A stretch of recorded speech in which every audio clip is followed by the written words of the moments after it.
Therefore, you need to understand the point of view from our side, the freedom fighters. Number one, we are the ones who removed the killers of Beni Kiwanuka. That should be clear. Because those who are killing these people who were there, they were the colonial soldiers, Idi Amin and group, and who removed them? The freedom fighters, the NRM. That's number one. So because we removed these killers, that's how we are able to have all this, what is happening, to remember, to do this, to discuss on how to move forward. Number two, the freedom fighters brought democracy. You remember, between 1962 and 1980, there were no elections in Uganda. That's 18 years. No election, not even bad elections. In 1980, we had elections. There were bad elections, but there were some attempted elections. So, number one, we removed the killers by force, not just by talk. Number two, brought democracy. Number three, dismantled the sectarian system which had paralyzed Uganda and Africa for all those centuries, because we had sectarianism before the Europeans came. The tribes, these tribal chiefs, with their egocentrism. You find a little king says that he's a lion. A lion of whom are you eating? Why don't you eat the imperialists who are disturbing us? You are only eating local people. So we had to dismantle that sectarianism, because the CJ touched on it. I will talk about it later.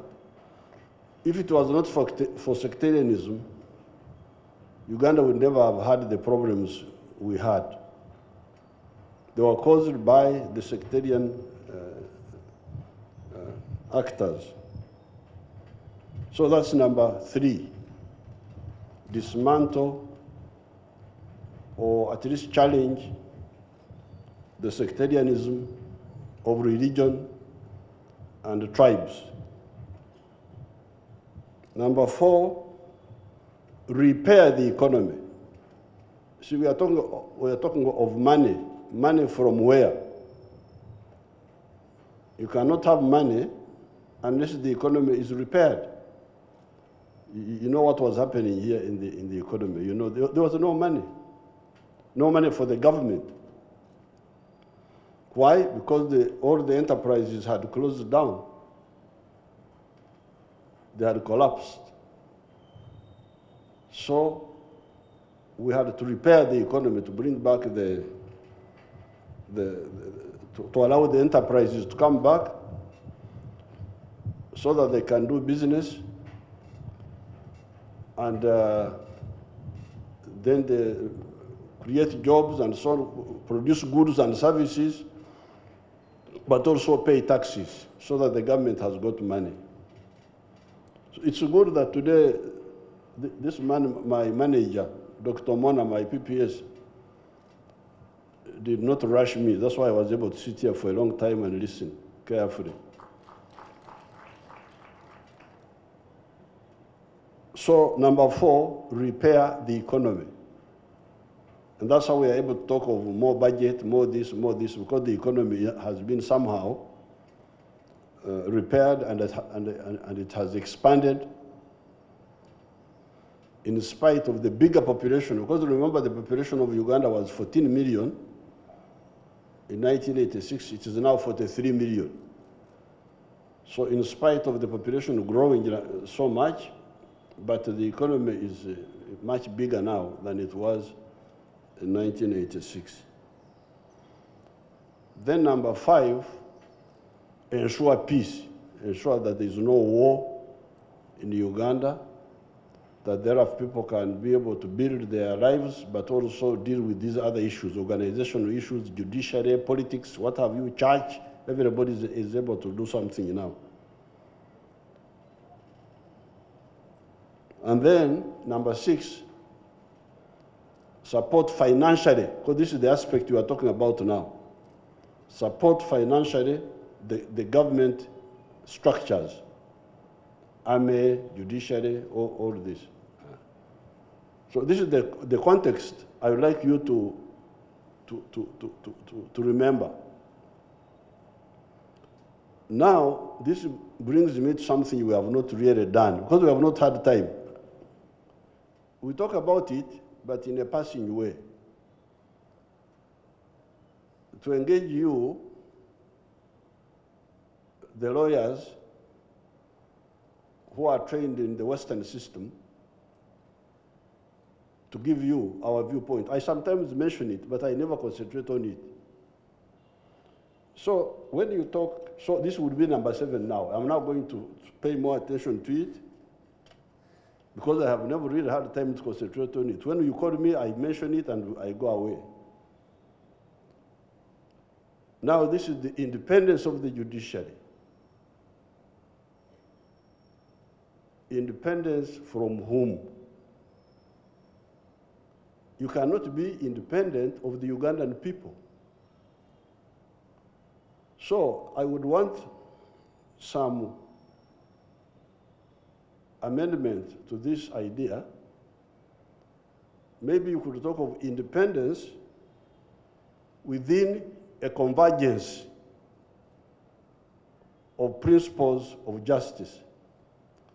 Because the problem I see, I talk about sometimes, but then we don't concentrate on it. The head of the new lawyer president was talking of the refusal of some groups to implement court decisions. This is very serious. It is not, I would want us to really get time, not now, this is just an occasion of celebrating, of commemorating, but we should get time and discussing deeply. Part of the problem why they don't implement the court decision is actually they don't agree. There is lack of convergence on what is justice between, in some of the cases, between the courts and sometimes the population and even the political side, Like, for instance, we have got a problem of land issues, especially in Uganda. And you know that problem of the Milo land was created by the British here in Uganda. So you have got 5,000 people in a parish, and the magistrate says, no, all of you must vacate, because we don't know what he has agreed with the landlord. No, the RD says, no, they can't leave. This is what you are talking about. So what is the problem here? Who is right and who is wrong? That's why, really, I went back to my old political party, the DP. Unfortunately, I found there a comrade, a young comrade called Mao. And I said, you, comrade, come and help me with this, because you're a successor of Kiwanuka, but you're also a lawyer. And I heard him talking well, because he was talking of the whole government, What is the position, what is the historical position of the Ugandan reformers, because we are reformers. We, the freedom fighters, and you, the lawyers. How should we handle the issue of Mairo and the tenants, Bebanja and all these people? How should they be handled? If you come just artificially and you say, oh, court has decided that 5,000 people leave the parish, we say rubbish, they can't go. RDC comes in and says. So it's not such a simple issue. So therefore, because if you say independence, this is really abuse of power. Because you are using that cover of independence to do big injustice to the population, which can cause even very serious security problems.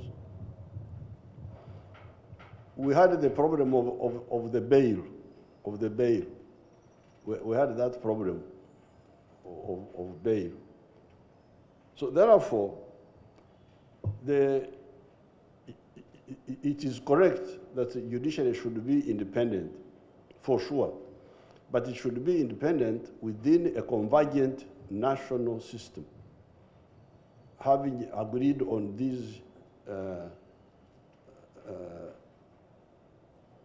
big issues, how do we handle the issue of the historical distortions of, for instance, land in some of these areas? How about murder? Because I have told you many times when I come here, the tribal views about murder. For the tribes, it is an eye for an eye, a tooth for a tooth. If you don't do that, you are going to cause problems to. That's how you get the skepticism of the population.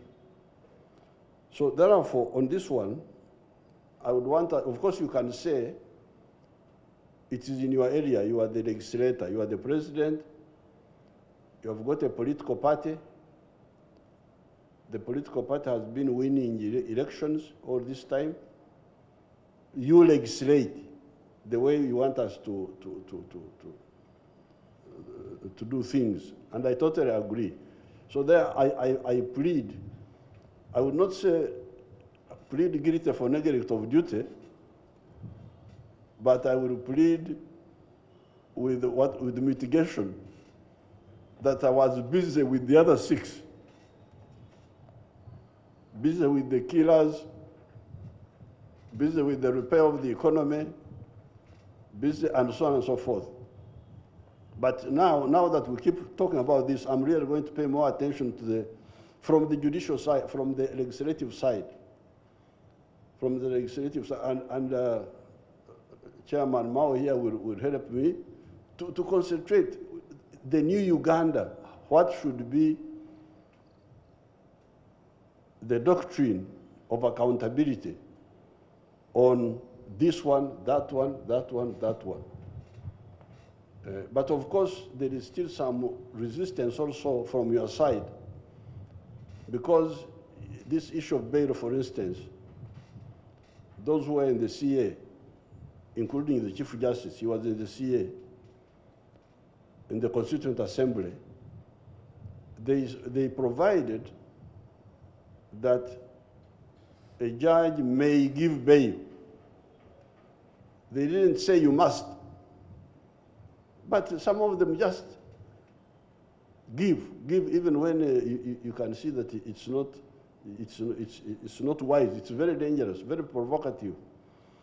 That's how Now you get mob justice, where the people take the law in their own hands and they kill the suspects because they think the judiciary will not punish them.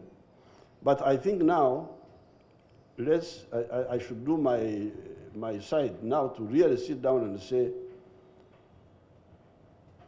on this issue, this is our doctrine of justice. For instance, there are big problems which I imagine where the children are mistreating parents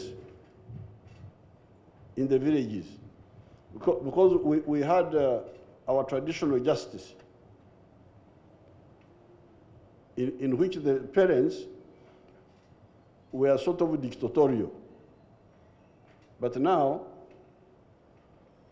you have the children using this unclear system, behaving badly and disturbing parents.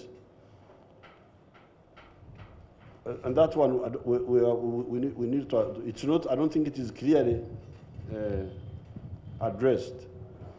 But I therefore agree that on our side, on the legislative side, we need to come and bring out any issue which we think is crucial to bring satisfaction, and we legislate on it, and we bring it to you in the form of law. Now, coming to Ben Kiwanuka, I'm very glad the CJ talked about it. You cannot talk of Ben Kiwanuka just as a lawyer, because he started off,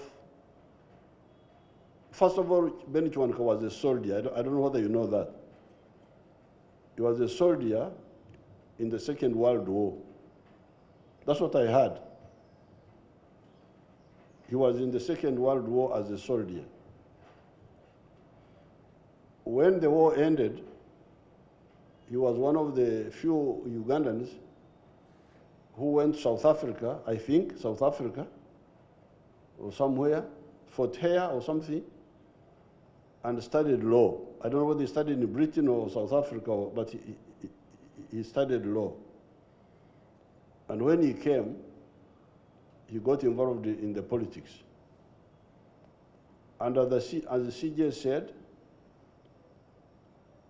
he was very principled for sure, because he stood against the tribal chauvinism of Mengo and said, no, we cannot keep on pushing tribal agendas.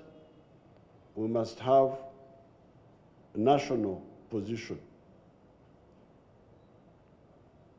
And although DP itself was still, because I was a member of that DP myself, so actually Kiwanuka was my senior colleague, because I was already very active, and I worked with him actually. I met him and we were working together. Although DP still had its own sectarian side, being mainly a Catholic party, but at least on the national unity, they took a correct position. And we should salute him for that, even before you talk about the legal side. The legal side, I have got some criticism, because these were our colleagues. By that time, I had finished university, and we were engaged already. But on the national issues, he definitely took a correct stand.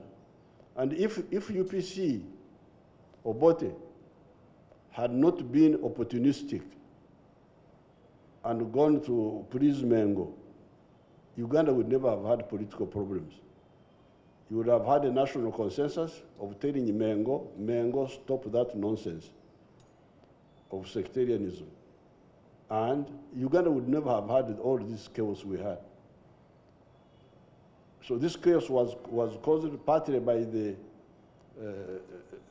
double-facedness of UPC, saying we shall give Mengo what is impossible, and then later on they found they can't do it, and then they had to use now force, when they could have simply joined with DP and said, no, what you are talking about is not correct. So definitely, there, Kiwanuka made a good stand.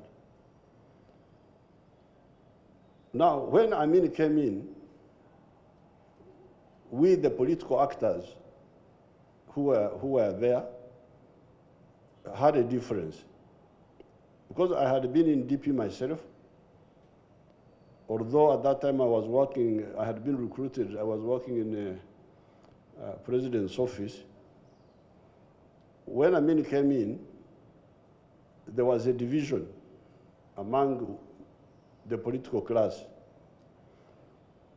Some of the people like Ben Kiwanuka, some of the DPs like Ben Kiwanuka, and some of the others like the Nabudere, Rugumayo, Wanume Kibedi, who were part of our, because we were also like a leftist group. Although I had been in DP, by this time we had evolved ideologically, and we were like a leftist group, a radical group. So we had differences among us. First of all, with our DP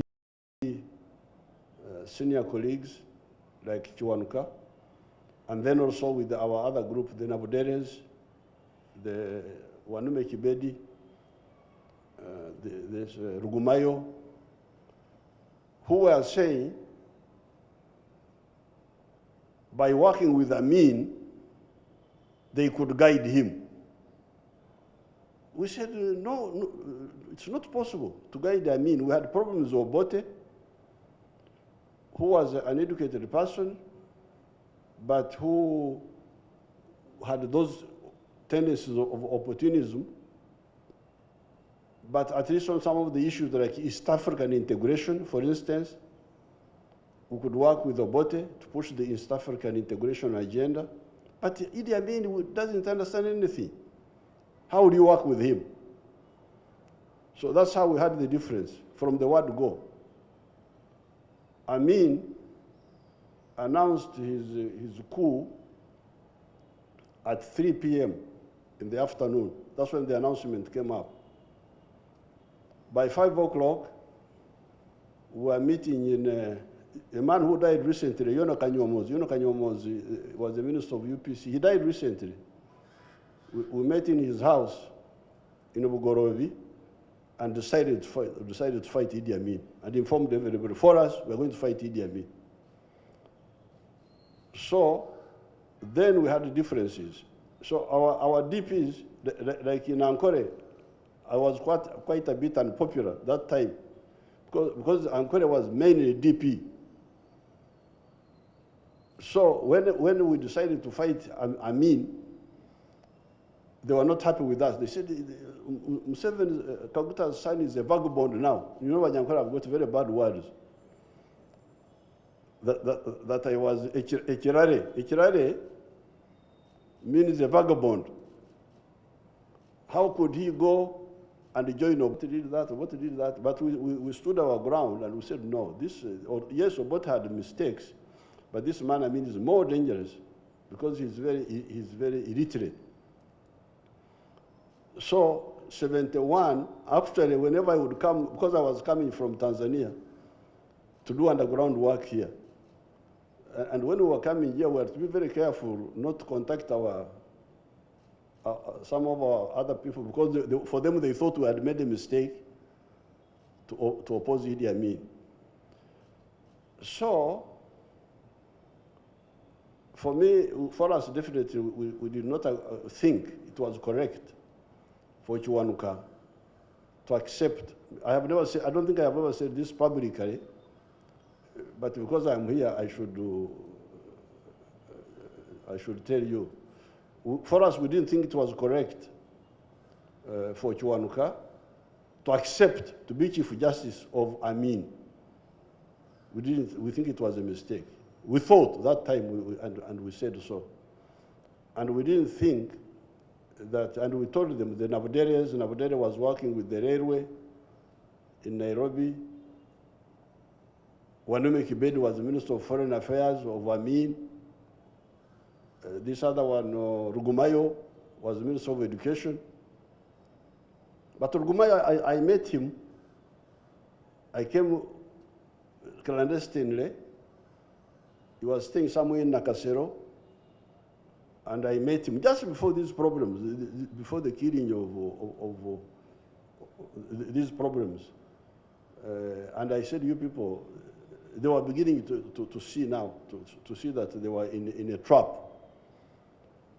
When I met Rugumayo here in Nakasero, he had a house somewhere there with Dr. Uganda. Uganda was a student marketer. We drove. Rugumayo was a minister in the government. I was a rebel. So we came and met, and then he said, no, we are going to form our own smaller group inside so that we change this situation. So it was really unfortunate that, because you didn't expect anything better from Idi Amin. Idi Amin was not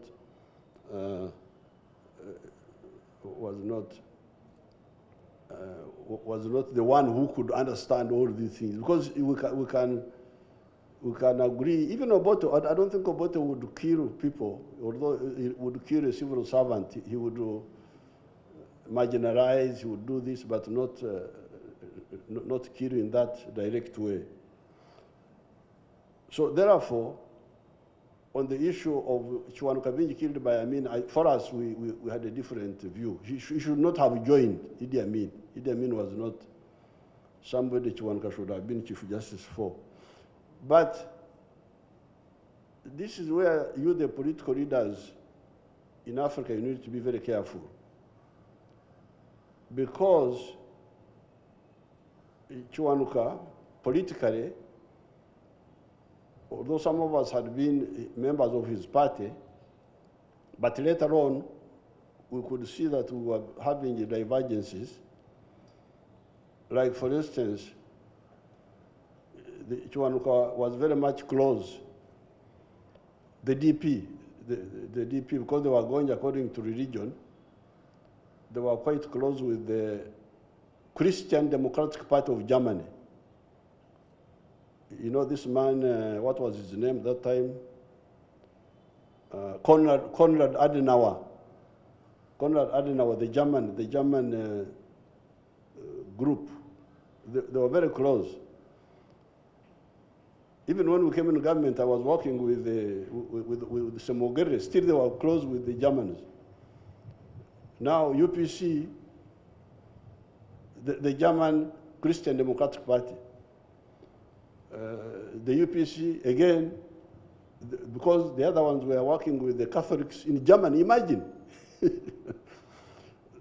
For them, they were working with the Protestants in Germany. The group called Herbert something. Chancellor, what was his name?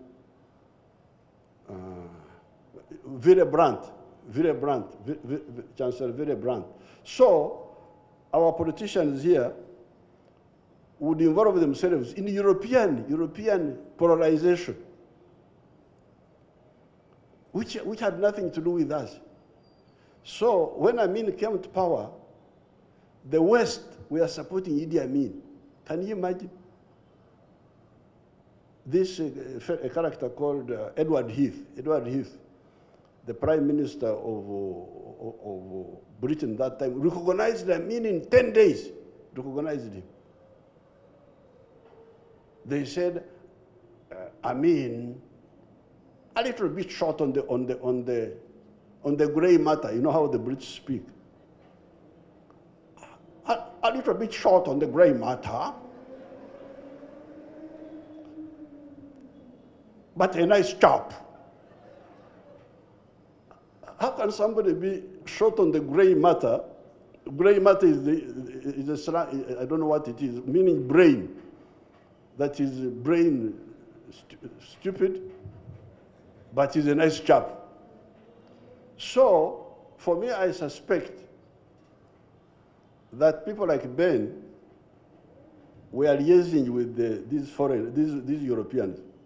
No, you work with Amin, don't join, because for us, we're working with the Nyerere now. We're working with the Nyerere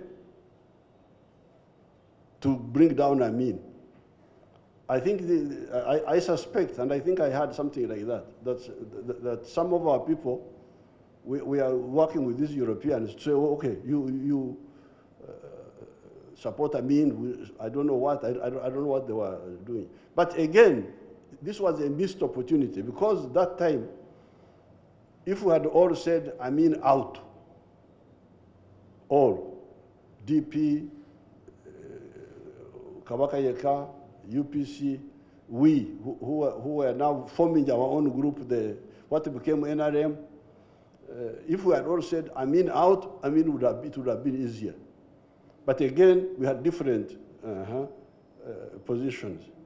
So it was really unfortunate, but this is what happened. But I don't think you could have talked of judicial independence with Idi Amin. You couldn't.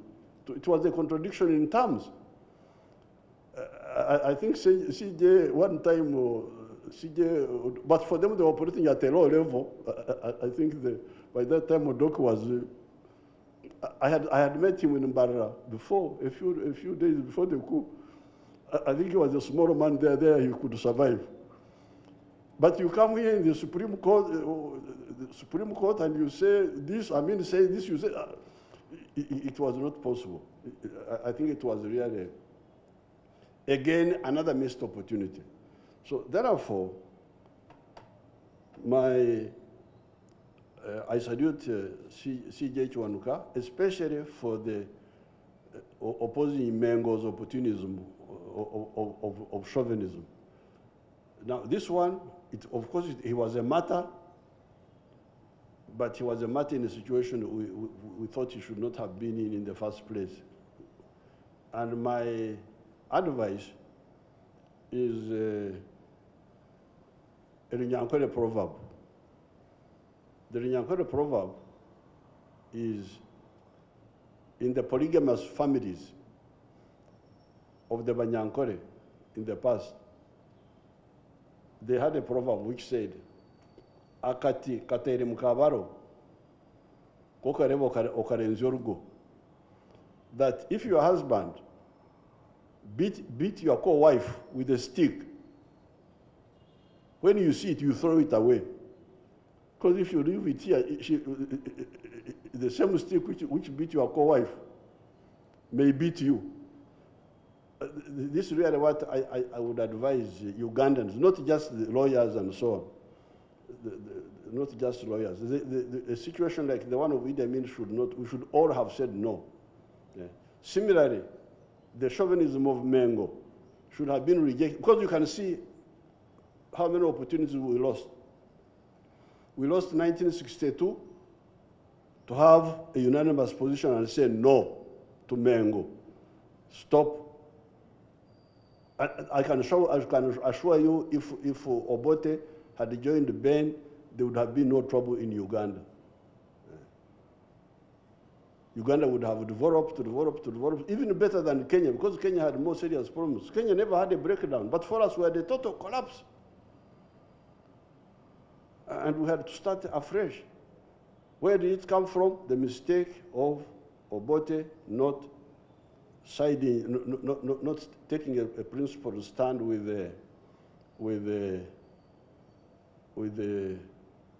Ben on the issue of national unity. Now, another missed opportunity was 1971. Instead of saying, because that was my stand, our stand with the leftists. We said, yes, Obote had problems, but Amin, no, out. If we all had said that, Amin would not have been in power for 8 years. It would have been solved much quicker. Because some of the neighboring countries actually wanted to invade and get rid of Amin. Tanzania, Siad Barre in Somalia, Nimeri, they brought armies. But the British said they would intervene and defend Amin. So that's what, and the Chinese Prime Minister, Zhou Enlai. I don't want to go into all those issues. But this was because the political class in Uganda was not united. Then we come to 1980. We get rid of Amin. A small group, UPC, in their small group, they think they can take hold of the whole situation and marginalize all of us. Then we had to have a new war. So you can see the missed opportunities for a broad-based unity. We missed 1962, we missed 1971, we missed 1980. And every time we meet to get a broad-based position, a lot of trouble for the country. So when you see me now, again, for us when we came with the NRM, we said, let's all come together. You remember what we said, a broad-based unity. NRM was to bring everybody together. But some people said, no, this is inconveniencing us. Let's go back and bring back sectarianism. So definitely, Ben Kiwanuka was